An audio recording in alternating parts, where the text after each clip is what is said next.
या मालिकेच्या आजच्या भागात आपण पाहणार आहोत पोलीस स्टेशनमधून बाहेर आल्यावर आई इराला विचारत असते की तुला अधिपतींबद्दल वाटेल ते बोलायची काय गरज होती. तू त्यांना भुवनेश्वरी मॅडमच्या हातातील कळसूत्री बाहुली असं का म्हणाली. तर इरा म्हणत असते की अगं मग त्यात काय चुकीचं आहे. अधिपती आहेतच कळसूत्री बाहुली, ते कधीही त्या भुवनेश्वरी मॅडमच्या विरोधात जाणार नाहीत आणि मी जे काही सांगितलं ना ते अगदी खरं आहे. मात्र आईबाबांना इराचं असं बोलणं वागणं अजिबात आवडत नाही. ते म्हणत असतात की अगं अधिपतींविषयी तुला असं बोलायची खरंच काही गरज नव्हती. पण ती इरा काही ऐकायला तयारच नसते. उलट ती तिच्या आईबाबांना हेच पटवून देत असते की आपण तक्रार केली हेच बरं झालं, नाही तर आपल्या ताईच्या जीवाला आणि तिच्या बाळाला धोका निर्माण झाला असता. आणि त्यांचं बोलणं सुरू असतानाच बाबांना अक्षराचा कॉल येतो. ते म्हणत असतात की या मुलीने 2-3 वेळा कॉल केलाय, तिचा कॉल रिसीव करायलाच हवा, नाही तर ती काळजीत पडेल. पण इरा म्हणत असते की कशाला. मात्र बाबा म्हणतात की इरा तू गप्प बस. तर इरा त्यांच्या हातून फोन घेते आणि तीच कॉल रिसीव करते. अक्षरा तिला विचारत असते की इरा कुठे आहात तुम्ही आणि बाबा बरे आहेत ना. तुम्ही असे अचानक मला न सांगता कुठे गेलात तिघे. आणि त्यावर इरा म्हणत असते की अगं ताई तू कशाला काळजी करतेस. आम्ही तिघेजण एकत्रच आहोत आणि एका कामानिमित्त बाहेर आलो होतो.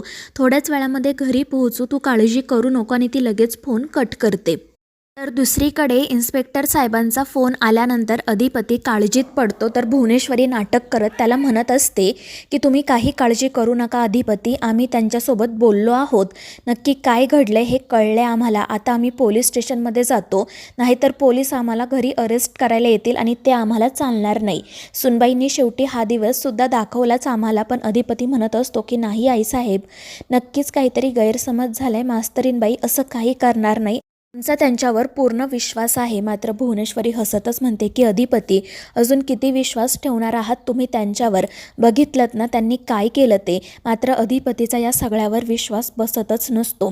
तो अक्षराचीच बाजू घेऊन भुवनेश्वरीला समजवण्याचा प्रयत्न करत असतो. तो म्हणत असतो की नक्कीच काहीतरी गैरसमज झालाय, आम्ही स्वतः जातो आणि मास्तरीनबाईंसोबत बोलतो. मात्र ते ऐकून भुवनेश्वरी घाबरते आणि ती अधिपतीला अक्षराच्या विरोधात भडकवण्याचा प्रयत्न सुरू ठेवते. ती म्हणत असते की मास्तरीनबाईंनी असं का केलं काय माहिती. शेवटी त्यांनी हा दिवससुद्धा आम्हाला दाखवला. आम्ही त्यांचं एवढं काय वाईट केलं आहे काय माहीत. त्यांना हे सगळं करायची ना खरंच काही गरज नव्हती. तर दुसरीकडे अक्षरा आईबाबांची वाट बघत असते आणि मग तितक्यात ते तिघेजण घरी येतात. अक्षरा विचारत असते की आई बाबा तुम्ही कुठे गेला होतात, मला काही सांगितलं का नाही. तिला असं वाटत असतं की नक्कीच बाबांची तब्येत बिघडली असणार, म्हणून ती त्यांची काळजीने विचारपूस करत असते. आणि तितक्यात इरा तिला म्हणत असते की अगं ताई तू कशाला काळजी करते, आम्ही इथेच बाहेर गेलो होतो. मात्र अक्षराचा काही विश्वास बसत नाही. ती पुन्हा पुन्हा आईबाबांना एकच प्रश्न विचारत असते की प्लीज मला सांगा ना तुम्ही कुठे गेला होतात, तुमची तब्येत तर बरी आहे ना, मी तुमच्यासाठी पटकन चहा करून आणू का. तर आई म्हणत असते की अगं नाही मी आता जेवणाची तयारी करते. पण अक्षरा सांगते की आई मी जेवण बनवलंय.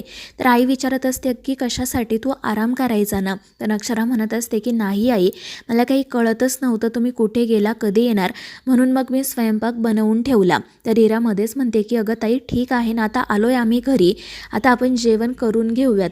पण अक्षरा म्हणत असते की थांब इरा प्लीज मला सांग की नक्की तुम्ही कुठे गेला होतात ते. मात्र इरा विषय टाळण्याचा प्रयत्न करत असते. ती म्हणत असते की आम्ही हॉस्पिटलमध्ये गेलो होतो बाबांच्या गोळ्या आणण्यासाठी. पण अक्षरा म्हणते की मी तर आपल्या नेहमीच्या डॉक्टरांना फोन केला होता, ते म्हणाले की तुम्ही आला नाहीत. आणि मी आपल्या शेजारच्या क्लिनिकमध्ये सुद्धा जाऊन आले, तिथे देखील तुम्ही नव्हता. आणि ते ऐकून मग इरा घाबरते आणि मग ती लगेच म्हणते की हो का, तू डॉक्टरांना फोन केला होता का. अगं बरोबर आहे, पण आम्ही तिथे गेलोच नव्हतो. मी बाबांना एका स्पेशलिस्टकडे घेऊन गेले होते. बाबांना आधीच्या डॉक्टरांच्या गोळ्यांचा काही फरक पडला नाही ना म्हणून. तर अक्षरा म्हणत असते की ठीक आहे, पण काय नाव आहे त्या डॉक्टरांचं. तर इरा घाबरूनच म्हणते की अगं नावात काय आहे, मला ना आता फ्रेश होऊ दे, आपण नंतर बोलूयात. पण अक्षरा तिला थांबवत म्हणते की इरा असं काय करतेस, प्लीज मला सांग डॉक्टर काय म्हणाले. तर इरा म्हणत असते की अगं काही नाही बाबा, ठीक आहे, डॉक्टरांनी गोळ्या औषधं दिली आहेत. तर अक्षरा विचारते की बघू कोणती औषधं आहेत ती. तर इरा म्हणते की अगं आम्ही औषध घेऊन नाही आलो, आता रात्र झाली आहे ना, मेडिकल बंद झालं होतं म्हणून. पण अक्षरा म्हणते की आपल्या इथे 24 तास ओपन असणारं मेडिकल आहे, तू पटकन मला प्रिस्क्रिप्शन प्रिस्क्रिप्शन दे, मी औषधं घेऊन येते. तर इरा म्हणत असते की अगं ताई कशासाठी, पण अक्षरा ऐकत नाही आणि त्यामुळे इरा तिच्या पर्समध्ये प्रिस्क्रिप्शन शोधायचं नाटक करते आणि मग परत म्हणते की अगं ताई प्रिस्क्रिप्शन हरवलं वाटतं, मी घाईघाईमध्ये पर्समध्ये टाकण्याऐवजी ते खालीच पडलं, आता परत मला डॉक्टरांकडे जावं लागेल. आणि इराच्या अशा बोलण्यामुळे अक्षराचा संशय अजूनच वाढतो. ती म्हणत असते की माझ्याशी खोटं बोलू नका प्लीज, मला सांगा तुम्ही कुठे गेला होतात ते. मात्र इरा अक्षराला टाळण्याचाच प्रयत्न करत असते. तर दुसरीकडे अधिपती आणि भुवनेश्वरी बोलत असतात. अधिपती सतत हेच म्हणत असतो की मास्तरीणबाई असं करणं शक्य नाही. मात्र भुवनेश्वरीचं म्हणणं असतं की हे सगळं त्यांनी मुद्दाम ठरवून केलं आहे. आता तरी तुम्हाला कळलं ना त्यांचा खरा चेहरा काय आहे तो. आणि मग त्यानंतर भुवनेश्वरी पोलीस स्टेशनला जाण्यासाठी निघते. तर अधिपतीसुद्धा तिच्यासोबत येतो. तितक्यात मग आजी त्या ठिकाणी येत म्हणतात की भुवे हे काय झालं गं, सुनबाईने तुझ्या विरोधात अशी कशी तक्रार केली, आता तुला पोलीस घेऊन जाणार ना. आणि त्या रडू लागतात.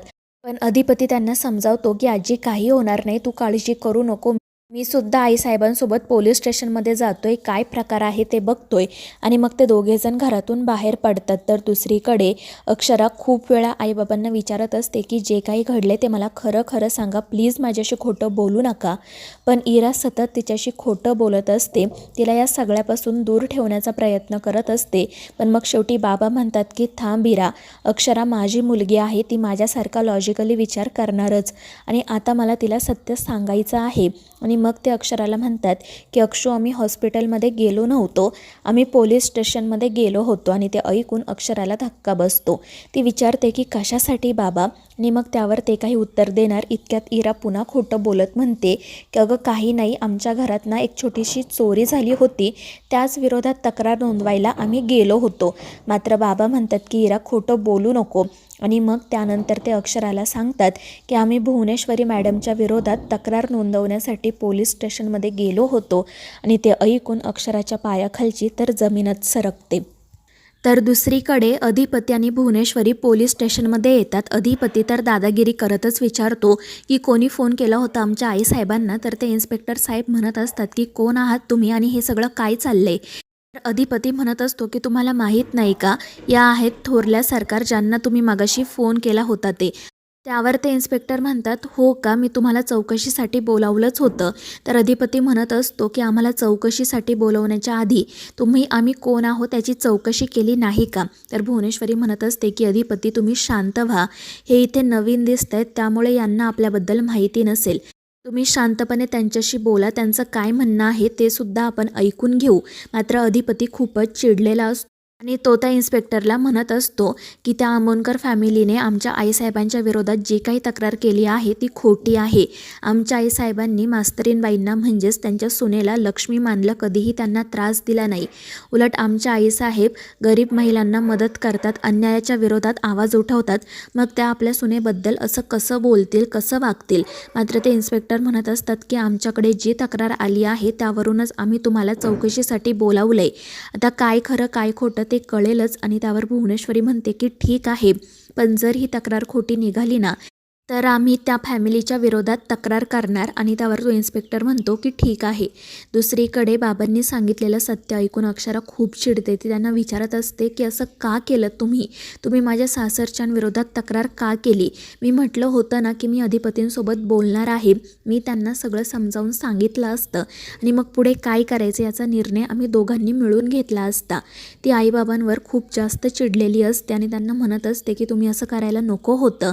तर ती इरा मध्येच हसत म्हणते की तू खरंच अधिपतींसोबत जाऊन बोलणार होतीस का, आणि तुला काय वाटतं, तू जर त्यांना सांगितलं असतं की भुवनेश्वरी मॅडमने तुझ्यावर हल्ला केलाय तर त्यांनी त्यावर विश्वास ठेवला असता का. मात्र अक्षरा मोठ्याने इरावर ओरडते आणि तिला गप्प राहायला सांगते. तर मित्रांनो, या मालिकेच्या पुढील भागांमध्ये आपण पाहणार आहोत अधिपती इन्स्पेक्टरला विचारत असतो की अक्षरा आमोणकर म्हणजेच आमच्या मास्तरीणबाई स्वतः पोलीस स्टेशनमध्ये आल्या होत्या का. मात्र त्यावर तो इन्स्पेक्टर काही उत्तर देत नाही. तर भुवनेश्वरी देखील घाबरलेलीच असते. तर मित्रांनो, या मालिकेच्या पुढील भागांच्या अपडेटसाठी आपल्या चॅनेलला सबस्क्राईब करा.